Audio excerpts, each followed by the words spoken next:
Voy a anotar algunas cosas primero aquí en la pizarra.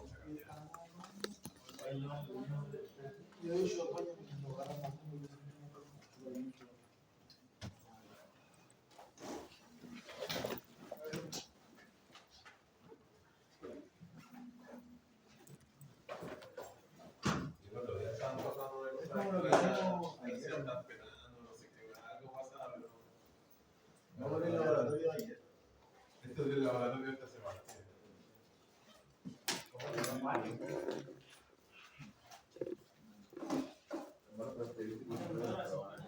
Asincrónico, sí.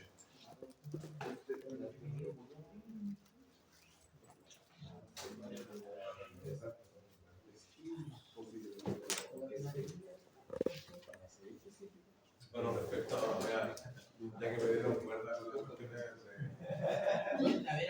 de fantasmagórica, hay una cuestión que me ha llamado mucho la atención siempre y tiene que ver con los modelos eléctricos. Nosotros en electricidad trabajamos con energía y potencia aparente, potencia real y potencia imaginaria. ¿Ya? Y eso, si uno lo lleva a los planos místicos, espirituales, también funciona. ¿Ya? Porque, por ejemplo, yo hoy día, un ejemplo, aquí está Gustavo, voy a traerlo aquí que está mirando. Entonces, yo lo veo a él, ¿cierto? Y yo me hago una visión de lo que sería real. O sea, yo a Gustavo lo veo con su pelo, ¿cierto? Castaño oscuro, no lo veo rubio, lo veo real, no tiene su bigote. Hay una realidad que yo veo, ¿cierto? Que vendría a ser nuestra potencia real. Pero también hay una parte imaginaria que yo no veo, que es su interior, en la parte de adentro que es sus valores, ¿cierto? Su parte interna, yo no lo veo. Y eso para mí vendría a ser imaginario. ¿Sí? En realidad lo que yo veo de él es su apariencia, lo que él realmente aparenta mostrarme. ¿Sí? Pero yo no sé en ningún momento su parte imaginaria, digamos así. ¿Sí? Uno ve la parte aparente. Entonces al final con estos modelos eléctricos también se aplican en la vida real. Entonces, claro, ahí es donde yo digo, hay cosas que todavía no logro comprender en esta realidad. Porque lo que yo veo no es la realidad completa, yo lo que veo es lo aparente.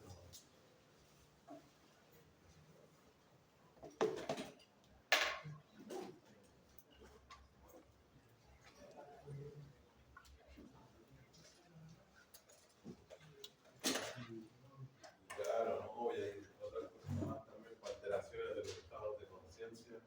Ahí no hace ver otras cosas también.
El título de esto es el motor asincrónico, el modelo circular por fase, y después nos vamos a enfocar en los ensayos de vacío.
Este modelo circular es del motor asincrónico, ¿verdad? Sí, ya estamos solamente trabajando. Bien.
Las máquinas eléctricas. Esta máquina, bueno, es asincrónica, ya sabemos que toma su nombre porque tiene velocidad variable, no está en sincronismo, funciona con corriente alterna tanto en el rotor como en el estator. El modelo circuital por fase es muy similar al del transformador. Dentro del modelo está la representación del estator con el devanado R1, X1, el devanado del rotor X2, R2 y la rama magnetizante que es la reactancia magnetizante y la resistencia del núcleo óptico.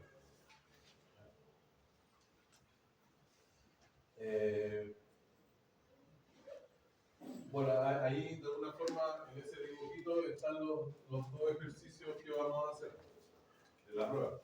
El primer ejercicio siempre va a ser obtener un parámetro, que es lo que vamos a hacer hoy día, cómo se obtienen los parámetros. Y el segundo ejercicio de la prueba, yo te voy a dar los parámetros y te voy a dar acá una velocidad, y con esa velocidad vas a tener que calcular el circuito. ¿Pero me lo va a dar bien o me lo va a dar con placa? Este sería... Ay, no lo he pensado, Piense con el corazón en la mano.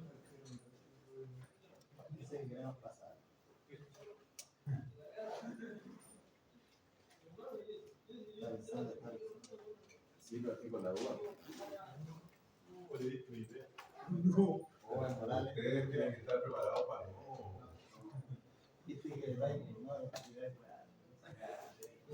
Hay veces que, claro, lo ideal es tener todos los datos. Hay veces que van a tener que aproximar o suponer algunos datos. No me digas, eso fue como cuando tuve que suponer así los RPM y los polos, ahí me dejó lo que usted profe.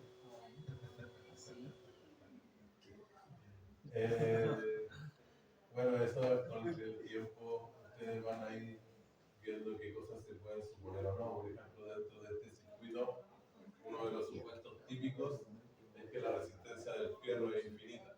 Entonces, como que no ocupáis la RF. De hecho, nosotros solamente acá en máquina vemos la rama magnetizante. En protecciones, en flujos de potencia o en cualquier otra asignatura, ustedes trabajan solamente con la parte de los devanados, no con la rama magnetizante. Pero como estamos en la asignatura de máquinas, vemos la rama magnetizante.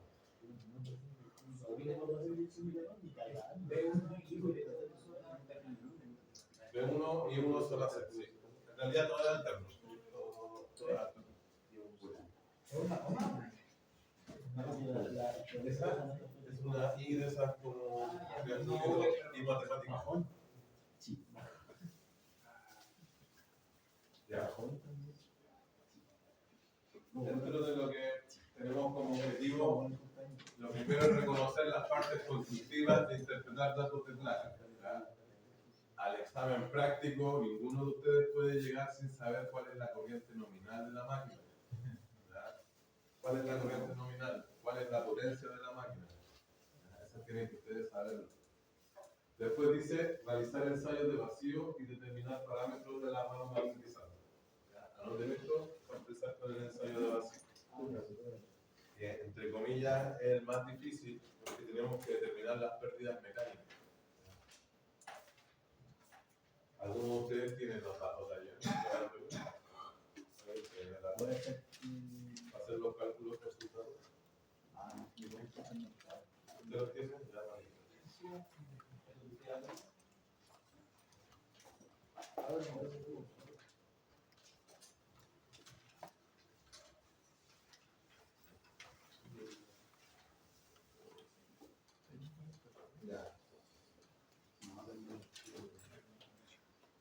Ya, aquí bueno, voy a aprovechar de mencionar algo aprovechando que miro los datos acá.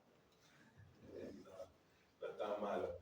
Solamente que ocurre un fenómeno que es importante analizar, ¿ya? Que es la máquina trabajando con muy baja tensión.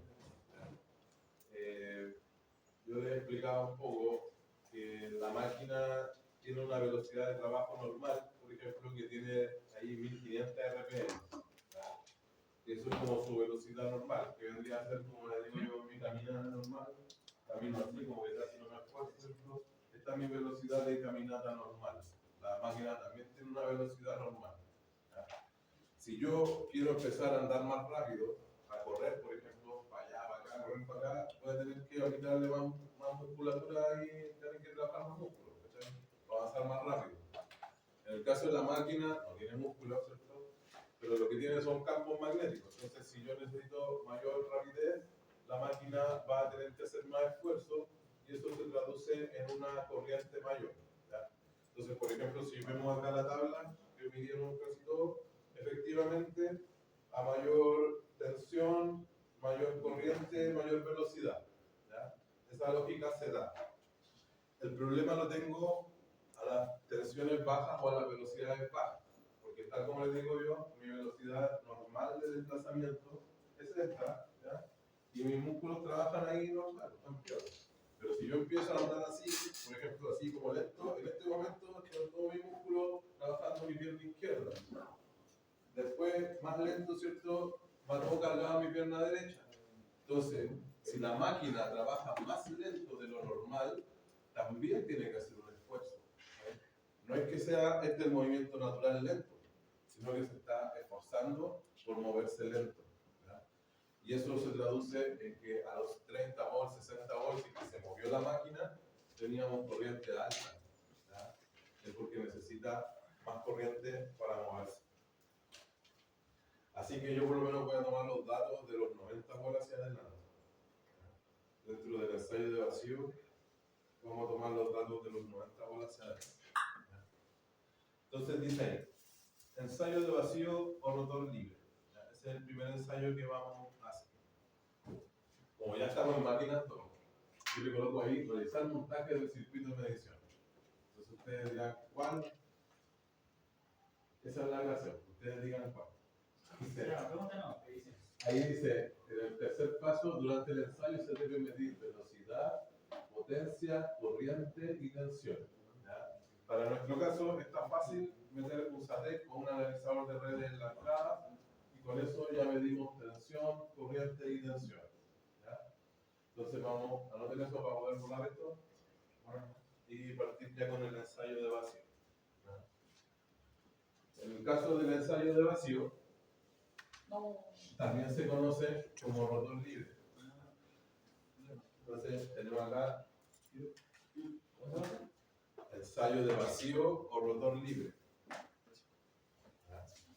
Aquí le ponemos ensayo de vacío o rotor libre. ¿Ya? Ese es el clásico verdadero y falso. ¿Con qué otro nombre se conoce el ensayo de vacío? Rotor bloqueado, no, rotor libre. ¿Ya? Y después al revés, como el ensayo de cortocircuito, también se conoce como rotor bloqueado. ¿Ya? Entonces esas también son típicas que se hacen. Ya, ensayo de vacío o rotor libre significa que el NR es igual al NS. El de cortocircuitar es el bloqueado, ¿verdad? Sí. Claro, pero todavía no. Vamos primero al de vacío. Entonces, NR es igual a NS. NS menos NS me da 0. Entonces, esto significa que el deslizamiento es igual a 0. De acá yo coloco 1 dividido en 0 es infinito. Entonces, esto significa que la resistencia del eje va a ser infinita. Entonces, lo que me queda como circuito es eso.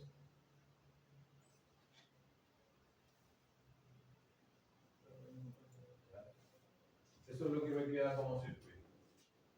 Entonces acá le tengo, por ejemplo, R1 y aquí yo tengo la RFE. Dentro de los objetivos del ensayo va a ser determinar las pérdidas mecánicas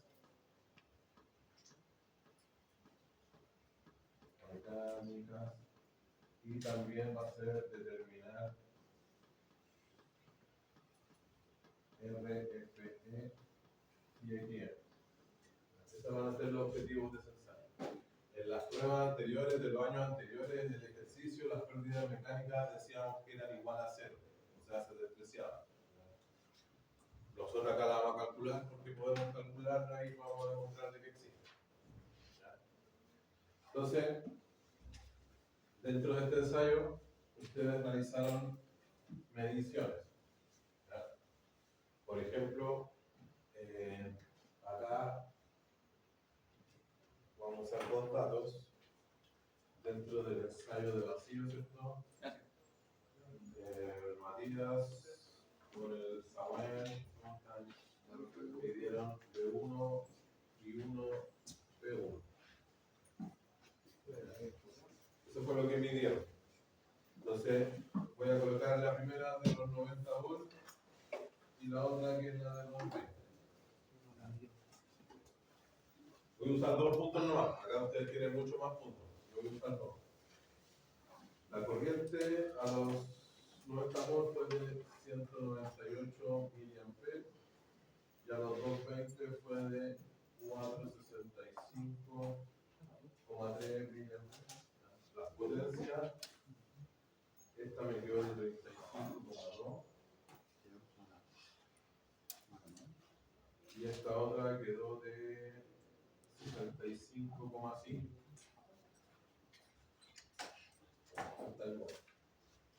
Esa es la medición que hicieron acá en Tricol.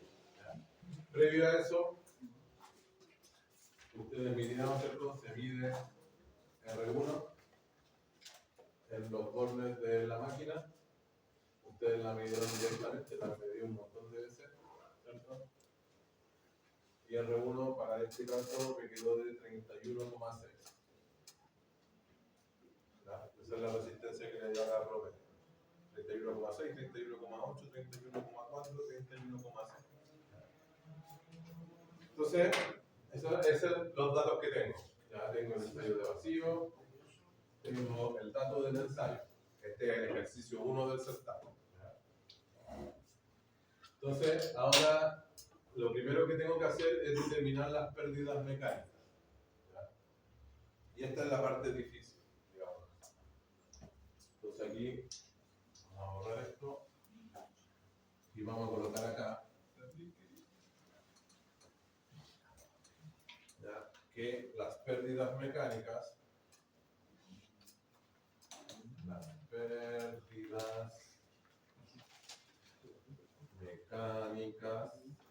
¿cierto? Se obtienen del ensayo de vacío, se obtienen del ensayo de vacío y corresponde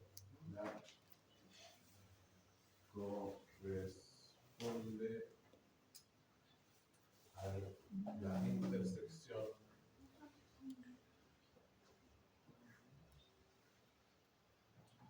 en el eje Y EGI, abscisa, ordenada, no sé qué nombre tiene ese, en el EGI del gráfico.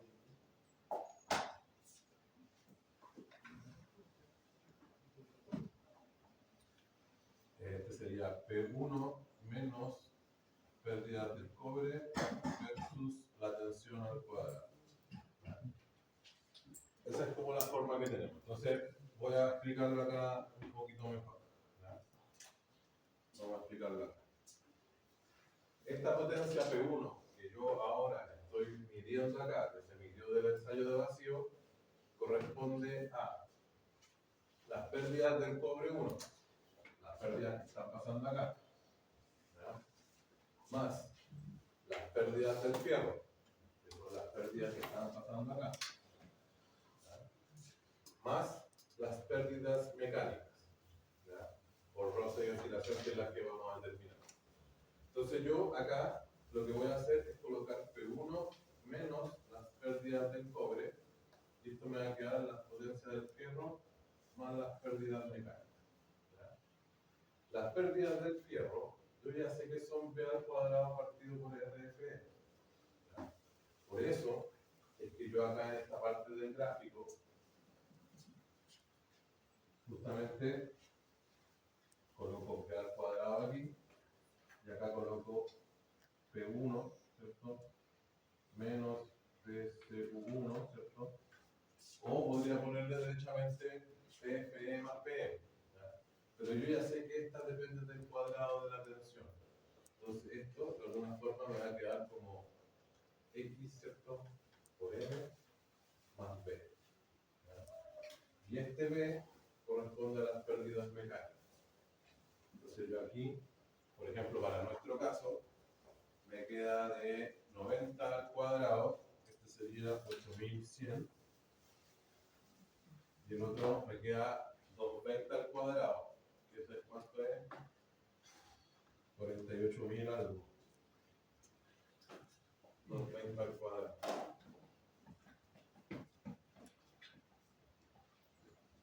48.400. Ahí tengo los B, tengo las tensiones. Aquí podríamos poner B al cuadrado, ¿cierto? Y acá tendríamos 8.100 y aquí 48.400. Ya, ese es B al cuadrado. Pero aquí, fíjate que yo tengo que tener P1 menos PCU. ¿Ya? Es decir, P1 menos 3 veces la corriente I1 al cuadrado por R1. ¿Es 984 o 48.400. Entonces, por ejemplo, acá, aquí vamos a sacar ese de aquí, y aquí vamos a tener P1 menos PCU1. ¿Ya? Obviamente tiene que ser menor que eso que está allá. Entonces me queda, la primera es de 35.2 menos 3 veces la corriente al cuadrado, que es 0.198 al cuadrado por 31,6. ¿Ya? O sea, aquí la potencia me quedó de 31,5, la voy a ver, como 48. Entonces esto de acá me quedaría por acá, por ejemplo, de 31,5. ¿Ya? Ese sería ese punto que está ahí. Después, en este otro que está acá, me va a quedar de 65.5 menos 3 por la corriente al cuadrado, 0.465 al cuadrado por 31.6. Ya esta quedó de 45,0. 45. Entonces aquí, esta otra me va a quedar ahí. Y ahí tengo los 45. ¿Ya? Entonces fíjate que ahí tengo 2 puntos. ¿Ya? Y esos 2 puntos yo voy a sacar la ecuación de la recta. Y donde se intersecte aquí con el eje Y, ahí voy a tener las pérdidas mecánicas. ¿Ya? Entonces, para nuestro caso, hagámoslo aquí mismo, en este lado de acá. Para nuestro caso, yo lo hago así. Yo lo hago la ecuación de la recta, y es igual a mx más b, ¿ya? Que es la ecuación genérica. Entonces aquí yo ahora reemplazo. Y vale 45, es igual a m por 48.400 más b. Y en el otro reemplazo también, 31,5 es igual a m por 8.100 más b. Cuando llego a ese punto, yo lo que hago es restar el más grande con el más chico. ¿Ya? Entonces ahí vamos a restar 45 menos 31.5, me queda 13,5, es igual a 48.400 menos 8.100, 40.300 n. Entonces el m vale 13.5 dividido en 40.300. El m vale 3,35, la vamos a poner ahí, por 10 a la menos 4.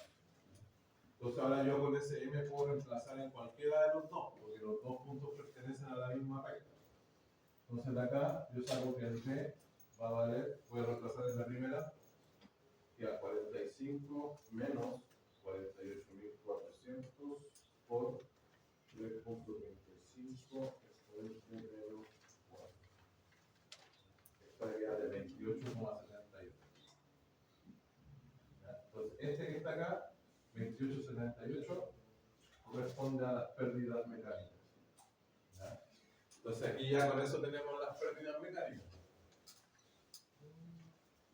Pérdidas mecánicas, en este caso es de 28,78 watts. ¿Ya?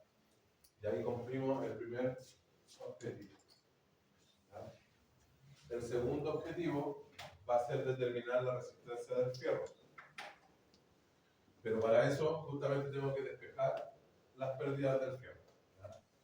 Acá vamos a poner un asterisco, ¿cierto? Y vamos a colocar que RFE y XM se calculan solo, ya, y esta palabra es importante, solo se calculan para tensión nominal.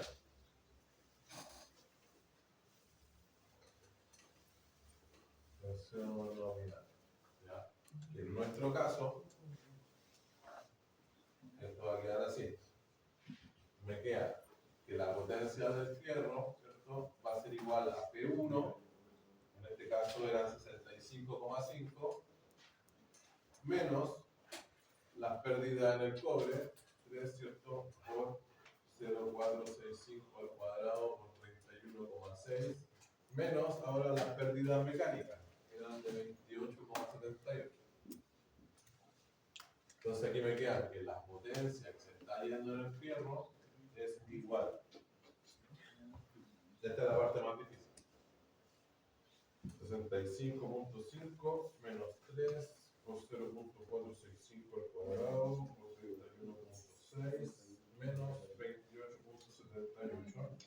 Me queda una potencia en el fierro de 16,2 watts. ¿Ya? Por lo tanto, la resistencia del fierro es B al cuadrado partido por PFE. Esto significa que la resistencia del fierro, para este ejemplo del caso de María, me queda de 220 al cuadrado partido por 16,2.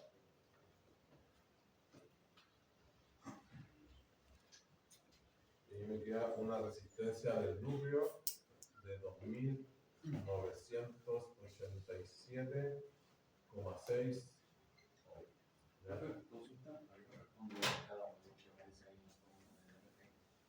Esta es lo que tenemos. Eso, entonces aquí tengo P1, pérdidas del cobre, pérdidas mecánicas, despejo la potencia del fierro. Y ahí quedó despejada. Entonces, obviamente aquí tú tienes tu medida de control, en el sentido de que ese valor sí o sí tiene que ser más pequeño que ese. Puede ser que P1 sea más grande, o sea que P, la potencia del fierro sea más grande que P1. Ya, entonces después viene la otra aquí, que hay que encontrar el XM, que es B al cuadrado partido en Q. ¿Ya? Entonces aquí ahora lo importante va a estar en encontrar Q, que va a ser igual a la raíz de. Acá esto es importante, porque si vamos a usar monofásico, todo monofásico. Si vamos a usar trifásico, todo trifásico. Cuando tú mides el SATEC, la tensión en este caso es por fase, la corriente por fase, pero la potencia es trifásica. ¿Ya? En el SATEC te da la potencia trifásica. Entonces aquí vamos a usar trifásico. La tensión 220 por la corriente 0,465 por 3 al cuadrado. Ahí está el número de fase. Menos 65,5 al cuadrado. Ahí encuentro el Q. Vamos a la raíz de paréntesis 220 por 0,465 por 3, cierro paréntesis, esto al cuadrado, menos 65,5 al cuadrado. Esto nos queda de 299,82 molampere reactivo. Entonces ahora sí saco que el XM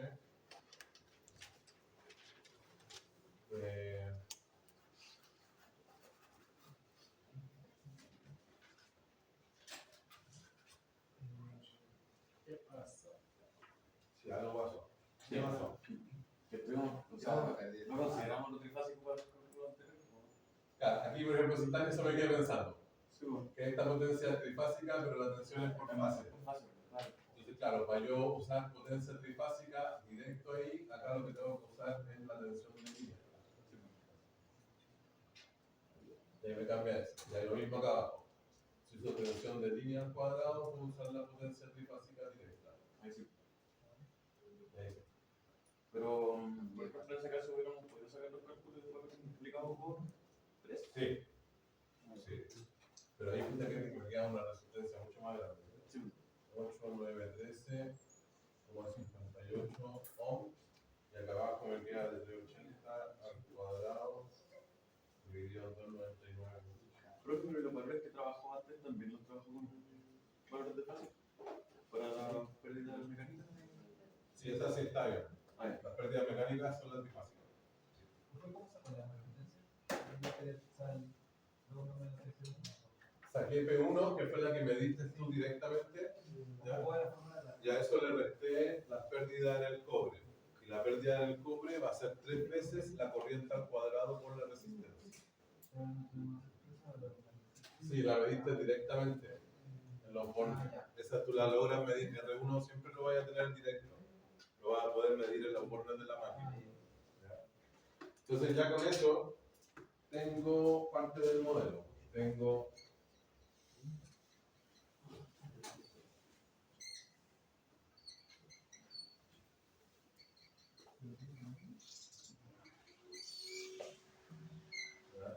tenemos eso. Entonces ya tengo ya que R1 vale 31,6 ohm. Ya tengo que la reactancia vale de 481,6 ohm y que la resistencia del fierro es de 8.913. Eso es lo que tenemos. Todavía me faltan esos otros valores que los vamos a sacar ahora del ensayo cortocircuito. Pero al menos eso ya lo tenemos. Algo importante acá, también otra medida de control. La resistencia del fierro tiene que ser alta, tiene que ser sobre 1000, ¿ya? No puede ser baja. Lo ideal es que ojalá esto sea infinito, para que toda la corriente que entre acá llegue a la carga. ¿Ya? La realidad es que no es infinito, pero es un valor alto. ¿Ya? En este caso la máquina de Matías, salió mejor que la máquina que analice delante. La otra tenía resistencia más pequeña.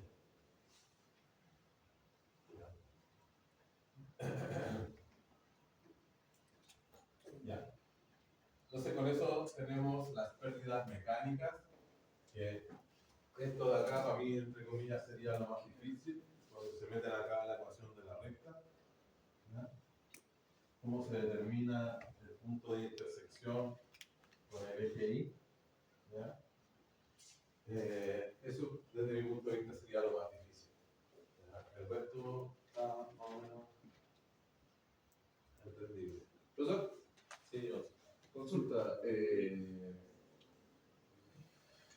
¿El PM qué es? Pérdidas mecánicas. Ya. Y Son pérdidas. consulta en la ecuación de la recta, ¿cómo la hizo? O sea, sé que lo escribió así reducido, pero me perdí en esa parte. Es que parto poniendo la ecuación general. Y es igual a mx más b. Pero tengo dos puntos que ya pertenecen. Entonces reemplazo el i y el x, y en el otro punto reemplazo el i y el x. Ya. Entonces ahí me quedan dos ecuaciones y estas dos incógnitas. Entonces la forma más fácil que tengo es echarme al tiro los b, restando el más grande con el más chico. Entonces me queda b menos b, se van los b. Y me quedo con los puros m. Ah, era una B. Claro, y ahí despejo el m y después encuentro el b. Profe, ¿qué valores es que sale ahí como en donde coloco los valores de vacío? En el último recuadro. ¿Qué? P1 menos PCU1, o sea, sería la potencia de entrada menos las pérdidas del cobre. ¿Ya? Y ahí me quedaría 35,2 menos 3 veces la corriente al cuadrado por R, y eso como resultado me queda 31,5. En el fondo le estoy restando las pérdidas del cobre. Y aquí de 65,5 me quedaron 45. Ahí, bueno, las pérdidas mecánicas van a ir cambiando, ¿ya? Pero no todas las máquinas tienen el mismo roce, no todas las máquinas están aceitadas de la misma forma, ¿ya? Por lo tanto, esa de ahí puede ir cambiando.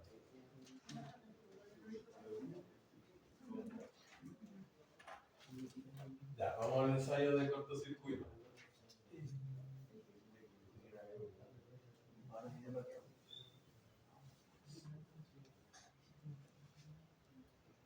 Ya, veamos, antes de avanzar en eso, voy a buscarle dónde aparece ese texto para que lo encuentre y lo compartan. Biblioteca digital USM. No tengo internet.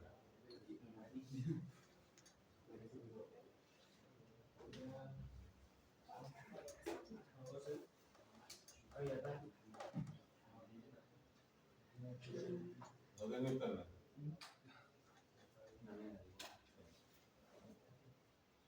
Ya, pero ahí en la biblioteca digital USM ustedes debiesen encontrar el libro. ¿Ya? El libro que usamos nosotros es Máquinas Eléctricas del Jesús Fraile Moras. Ahí aparece el ensayo este para obtener la teoría mecánica. Ya va a aparecer escrito lo mismo que escribí yo ahí, pero con más palabras, en el fondo van a poder leerlo si quieren más detalle.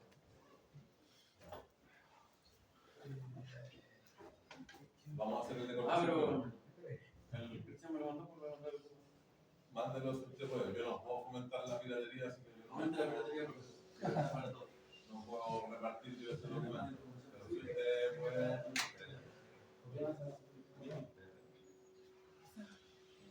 ¿Cómo?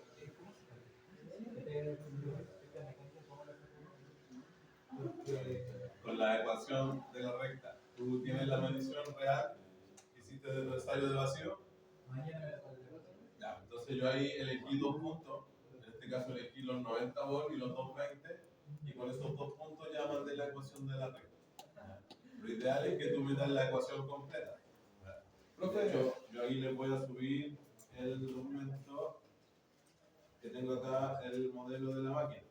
Entonces yo este Excel se lo voy a subir para que justamente metan los ensayos de vacío, cortocircuito, y automáticamente se determina acá la ecuación de la recta. La idea es usar las herramientas que hemos ido aprendiendo. Entonces ya tenemos cómo hacer la ecuación de la recta. Va a aparecer la ecuación y ahí me aparece el tiro 47,5. Entonces para mí las pérdidas mecánicas eran de 47,5. PFE es lo mismo que P1 menos lo otro. PFE es lo mismo que P1 menos PCU menos PM, que es lo que anoté yo aquí. ¿Ya? Este de acá es P1 menos PCU menos PM. Ya. Esto es igual a PFE.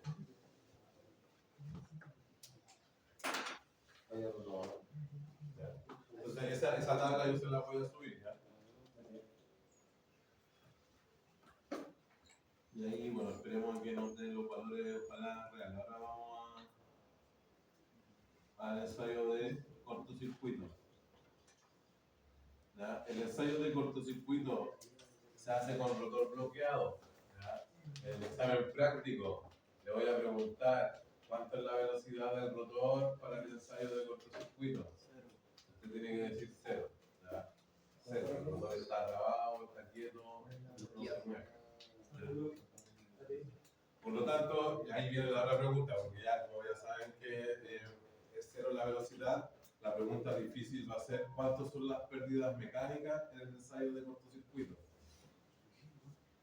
Cero, porque no hay movimiento, entonces no hay pérdidas mecánicas por roce o ventilación, no está moviéndose. ¿Ya? Ya, anotemos entonces acá ahora el ensayo de cortocircuito. Ya. Se va, acá, vamos a poner ahí.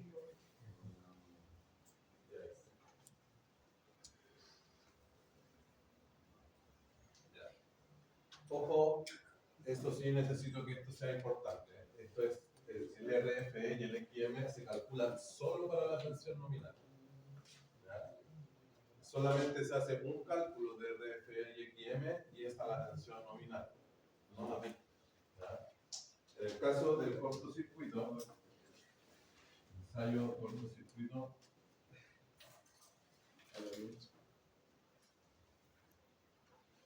también se le conoce como rotor bloqueado. Bloqueado, trabado, trancado, es lo mismo. Ustedes lo van a encontrar en los textos, bloqueado, trancado, bloqueado, trabado, no sé. Lo importante es que no se mueve. En este caso, entonces decimos que el NR, ¿cierto?, va a ser igual a cero. La velocidad del rotor es cero, trabado. ¿Ya? Esto significaría que el deslizamiento sería 1. Porque me quedaría NS dividido en NS. Deslizamiento vale 1. Y eso a su vez significaría que la resistencia del eje es igual a 0. ¿Ya? Por lo tanto, para este circuito, o el ensayo de cortocircuito, lo que vamos a analizar es esto. ¿Ya? Donde aquí yo tengo a RCC y a XCC. ¿Ya? Donde RCC va a ser igual a R1 más R2' y XCC va a ser igual a X1 más X2'. ¿Ya? Ahí ustedes tienen la versión B1 y 1 y obviamente la potencia R1. Entonces, en este caso, nosotros ya conocemos R1, porque lo medimos. Ahí lo midió, me dio 31,6. Si es que no lo conocemos, un supuesto típico es que R1 es igual a R2'. Y esto va a ser igual a RCC medio. Eso es un supuesto. El otro supuesto que se hace es que X1 también es igual a X2' y esto es igual a XCC medio. En este caso, vamos a anotar acá este ensayo de cortocircuito. ¿Ya? Ahí vamos a anotar los valores que le dio. En este caso, los valores son tensión 77,9 volt. La corriente aquí la usó más baja, le dio 0,697 y la potencia le quedó de 95 watts. Ese es el ensayo de cortocircuito. Ahora, en este caso, toda la potencia se está yendo en la resistencia. ¿Ya? Aquí, como les decía, no hay pérdidas mecánicas porque la máquina está quieta. ¿Ya? Entonces, no hay pérdidas mecánicas. Aquí toda la potencia P1 se está yendo en la resistencia. Entonces, aquí me quedaría 3 veces por I al cuadrado por R, por lo tanto, R me va a quedar P1 partido por 3 veces por I1 al cuadrado. Este es RCC. ¿Ya? Vamos a calcular eso. Entonces, en este caso, RCC, este es más fácil, ¿cierto? Me queda de 95, es la potencia trifásica, por 3 veces, porque es trifásica, la corriente 0,697 al cuadrado. Veamos cuánto queda eso.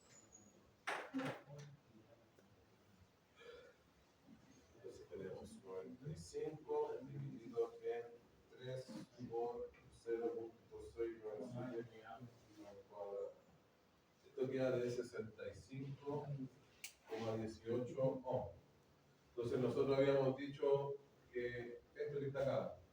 Entonces la casa que yo que el R2' va a ser RCC menos R1. Entonces me queda de 65,18 menos 31,6. En este caso no quedaron iguales, pero sí se aceptaría porque son bastante similares. Esta quedó de 33,58. Entonces esa supuesto que se hacía acá, que son iguales, no está tan equivocado. O sea, el calculado medido, por un lado me dio 31,6 y el otro lado me dio 33,58. Claro, daría eso. Sería una buena aproximación. 65,18 si lo divido en 2.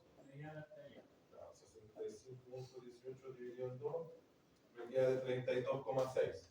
Entonces yo podría haber supuesto que ese era 32,6 y que el R2 era 32,6. Pero en este caso lo medí. Entonces acá me quedaría ahora 33,58 ohms. Y esta de acá me queda 33,58, ¿cierto? Por 1 partido de este. Entonces solamente ahora me estaría faltando encontrar X1 y X2'. ¿Ya? Y ese X1 y X2' va a salir de la relación Q partido por 3 veces, ¿cierto? La corriente al cuadrado. Esa es trifásica, por eso uso el 3. Entonces ahora la clave fundamental está en encontrar el Q. Vamos a usar el trifásico. Entonces me quedaría de 77,9 por 0,697 por 3 al cuadrado menos 95 al cuadrado. Algunas veces me ha pasado que esto me da negativo. Y no puede ser. No hay como una raíz negativa. Si es que les pasa eso, yo la aproximo a 0. Veamos cuánto nos da aquí.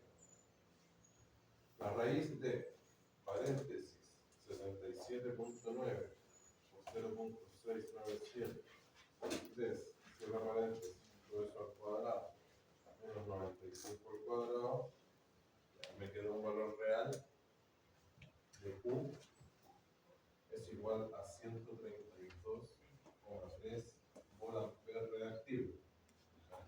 Entonces de acá saco que el XC va a ser 132,3 partido de 3 por 0,697 al cuadrado. XC va a ser igual a, entonces a 132,3 dividido en paréntesis 3 por 697 al cuadrado.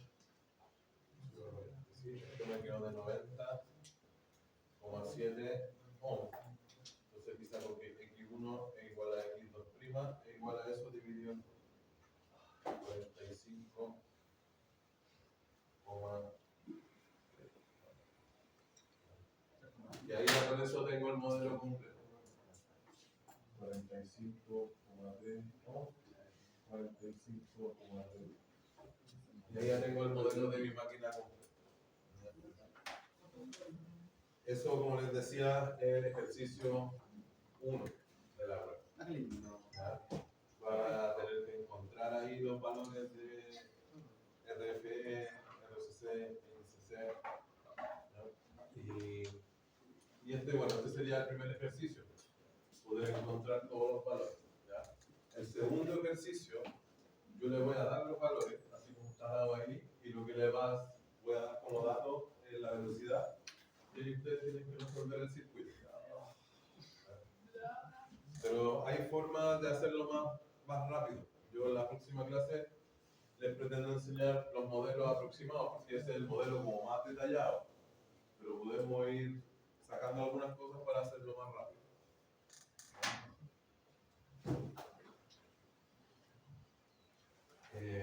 Una de las cosas importantes para el examen práctico es que entiendan que para que el motor se mueva tiene que haber corriente en el rotor y en el estator. ¿Ya? Eso significa que no pueden dejar el rotor abierto, ni tampoco el neutro del estator abierto. ¿Ya? En el examen práctico tengan cuidado con eso. ¿Qué más? Bueno, desde mi punto de vista, lo más difícil de esto es encontrar las pérdidas mecánicas por roce y ventilación, que es tirar la línea recta y buscar la intersección de ellos. ¿Ya? El resto es más o menos fácil, diría.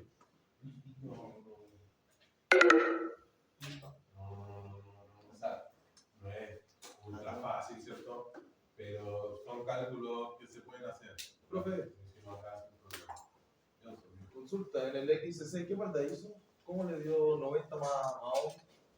No, pues partida acá, el XC es igual a Q Sí. dividido por 3 veces la corriente al Sí, cuadrado. y ahí se puso Q y los otros datos yo no tenía. O sea, que Q lo reemplacé y reemplacé la corriente. Entonces ahí me dio 90,7 ohms. Y después usamos el supuesto de que X1 es igual a X2 y eso significaría que es igual a XC dividido en 2. Claro. Entonces, si este me dio 90, X1 y X2 es de 45. Tiene toda la razón. Es que lo había visto el 90,7, lo había visto como 91 más ohm. Qué loco. Sí, en realidad es así el primer ejercicio. Ya no puede ser ni más fácil ni más difícil. Eso es el ejercicio 1 del certamen. ¿Cuántos puntos hay? ¿Cómo se llama? 2. Este ejercicio, claro, son 40 puntos del certamen. Entonces, acá hay cosas que son relativamente fáciles. Fíjate el ensayo de cortocircuito. El ensayo de cortocircuito, los cálculos ahí salieron rápido. Entonces, se tienen que hacerlo bien. Sobre todo porque eso, la impedancia de los devanados es la que usan en protecciones o las que limitan las corrientes de cortocircuito. En realidad solamente en máquinas vemos la rama magnetizante. Esta parte que está acá la vemos solamente en máquinas. En la otra asignatura esa rama magnetizante desaparece. Y ahí entra una pequeña diferencia que a mi gusto es importante entre eficiencia y rendimiento. Yo no sé si conocen la diferencia, pero la eficiencia para mí tiene que ver con su estado basal. ¿Sabes? O sea, tiene una eficiencia del 90%, significa que me voy a estar comiendo el 10% siempre. ¿Sabes? En cambio, el rendimiento tiene que ver con la operación. No es basal, no es que siempre tenga esa pérdida, ¿sabes? Sino que va a depender de su estado de carga. ¿Sabes? El rendimiento depende de cuánto cargue yo la máquina, el rendimiento va a depender de la operación. ¿Ya? Pero la eficiencia no. De hecho, en el ETAP, por ejemplo, la eficiencia es la que me dice la rama magnetizante, que no tengo cómo sacarla. Pero las pérdidas que son de los devanados tienen que ver con el rendimiento, que son pérdidas variables, dependen de la corriente. Aquí mismo, bueno, aquí tenemos, ¿cierto? Estas pérdidas de acá son variables, porque dependen de la corriente. Depende de I. Esta de acá también. Las dos resistencias dependen de la corriente I, pero las pérdidas de acá son constantes. Pérdidas constantes. Porque esas no dependen de la corriente. Entonces, claro, cuando hablan de eficiencia, yo por lo menos lo relaciono con la rama magnetizante. Y cuando hablamos de rendimiento, yo lo relaciono con las pérdidas en los devanados.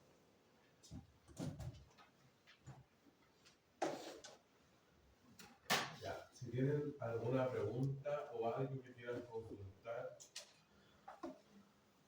En el sector práctico, también trabajas con el modelo resumido.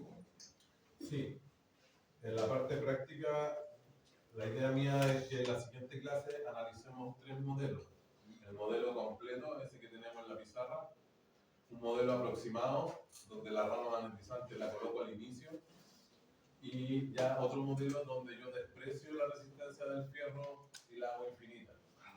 Y ahí vamos a comparar cómo afecta el resultado. Bueno, a priori ya sabemos que no va a variar mucho. La idea es que sean más o menos similares los resultados. Son modelos matemáticos. Y bueno, ese es el laboratorio de esta semana. Ahí tenemos la tabla con las mediciones para que ya las puedan tener. Y ojalá también puedan hacer estos cálculos. La idea es que estos cálculos los hagan ustedes en el informe. Ese informe era para el certamen, ¿no? Sí, ahora aprovechamos a revisar. Diga. ¿Qué clase de factores pueden alterar la tensión nominal del motor? Por ejemplo, si equilibrio o no suficiente tensión. Los factores que van a influir en la tensión del motor van a ser, primero, lo ideal es usar los valores de placa. ¿Verdad? Si es que tú no puedes usar los valores de placa, lo ideal es mantener la relación tensión dividido en frecuencia constante. Entonces, si tú vas a cambiar la frecuencia, vas a tener que cambiar la tensión. Pero eso a mí me gustaría verlo después, cuando analicemos las curvas de torque. Porque, por ejemplo, nosotros, naturalmente, la máquina tiene un torque de arranque, un torque máximo y un torque de trabajo. ¿Ya? Este es un torque máximo, este es un torque de arranque. Y esta zona de acá es la zona de trabajo. ¿Ya? Donde, por ejemplo, yo hoy día le ponemos una carga o casi nada al puro eje nomás. Va a estar ahí, por lo tanto, el punto o la velocidad de trabajo es esa. Esto de acá son los 1500, este está un poquito más abajo de los 1500. ¿Ya? Cuando tú le modificas la tensión, estás modificando la curva de trabajo. Entonces, por ejemplo, ayer mismo, algunos le aplicaban 30 volts y esto no arrancaba. Porque estábamos ahí. Salió un apunte que el torque era relacionado a la tensión. Claro. Entonces ahí, por ejemplo, las curvas yo las voy moviendo así. Cuando tengo tensiones más bajas que la nominal. Y para tensiones más altas, va a ser ahí. Entonces fíjate que si yo lo dejo trabajando con esta tensión, la velocidad va a ser esa. Con esta otra tensión, la velocidad va a ser esa. Con esta otra tensión, la velocidad va a ser esa. Y eso es lo que ven en la curva de vacío, cuando le van metiendo más tensión, la velocidad también va a ir aumentando. Pero es porque estás moviendo las curvas de operación. ¿Verdad? Pero eso lo vamos a ver, todavía no, después lo vamos a ver cómo se controlan. Porque yo estas curvas las puedo mover, por ejemplo, así, que es con control de tensión. Después la vamos a mover así, que son para resistencias adicionales. Y también la vamos a mover así,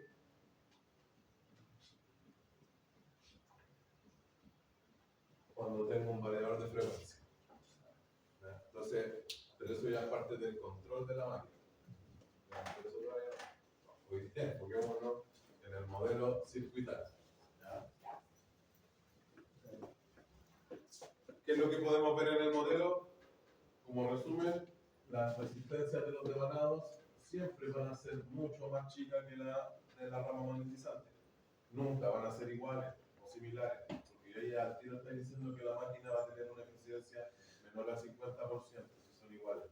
Esto tiene que ser grande. De hecho, la RFE es tan grande que muchas veces se desprecia, que hay trabajando solamente con eso. ¿Ya? Pero esa tiene que ser grande. Y las otras son valores más pequeños. Y digo más pequeños porque en este caso yo creo que son altos esos valores de 33 ohms. Una máquina real va a tener resistencia como la que vimos en el certamen, de 0,8, 1 ohm, 2 ohms. No 33 ohms. Que eso es hasta la resistencia que tiene. Ahora, la lógica dice que obviamente si yo necesito que pase más corriente, voy a necesitar una sección más grande, y eso va a hacer que la resistencia disminuya. ¿Ya? Acuérdense que la resistencia depende del largo directamente y inversamente proporcional a la sección. ¿Ya? Entonces ahí, al aumentar la sección, al pasar más corriente, disminuye la resistencia. Y eso. No sé si tienen dudas o algo más que quieran consultar. ¿No? Ya. Estamos listos por el día de hoy. ¿Ya? Acuérdense, el informe 2 es laboratorio 4, 5 y 6. ¿Ya? Ah, y eso es lo que le quería mostrar ahí arriba, nuestro calendario original.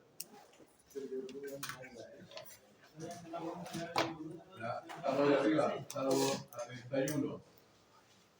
No, estamos acá abajo. 28. Ahí, ¿ya? Mañana nada, el jueves laboratorio 4, el primero día del trabajador. Este es mayo. Este es mayo. Y en mayo tenemos laboratorio 4 de esta semana, laboratorio 5 la próxima, laboratorio 6 la siguiente, y ahí ya con esto pueden cerrar el informe 2. Después acá tenemos laboratorio 7, ahí ustedes tienen vacaciones completas esta semana, y nosotros tenemos sándwich el día viernes. Ustedes tienen libre la semana completa, nosotros tenemos que venir lunes, martes y miércoles. Vacaciones de alumnos. Esos días no faltaron hasta la 1, pero sí. Sí, acá está el certamen 2 y esta es la fecha de entrega del informe 2. El 9 de junio. El 9 de junio es el certamen 2. El informe 2 se entrega a la fecha del certamen. El final del semestre ocurre acá, el viernes 3 de junio. Y la idea mía con ustedes es terminar los exámenes prácticos el 25 de junio. Para dejar la última semana para los recuperativos. Yo ocupé la semana de juicio 22. Tenemos la clase nueva. Sí. No, es uno por persona, pero yo acá tengo que atenderlo a todos. Entonces tengo 1, 2, 3, son 45 alumnos por semana. Y ustedes son como 70. Por eso me tomo 2 semanas para exámenes prácticos y al mismo tiempo ahí después ustedes tienen que elegir el horario, ¿ya? Para que ojalá no tengan pruebas o si tienen pruebas elijan otro horario. Los que están en el primer día siempre tienen más ventaja. ¿Y usted lo puede? Yo estoy el lunes.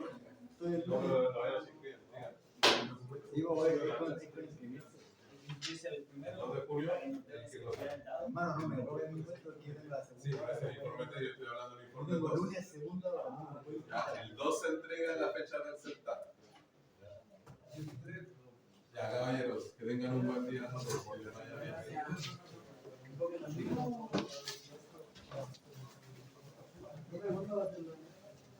reemplazo en la cara de la recta. Reemplacé, no vale que usted le gustaba. Todavía no la he publicado. Cuidado, viene pronto. Al menos más número, al mes y medio antes. O sea, ahora está en es a través de la perspectiva y la docencia, vista el gráfico. Ahí la D y la M. Y ahora reemplazáis cualquiera de las dos y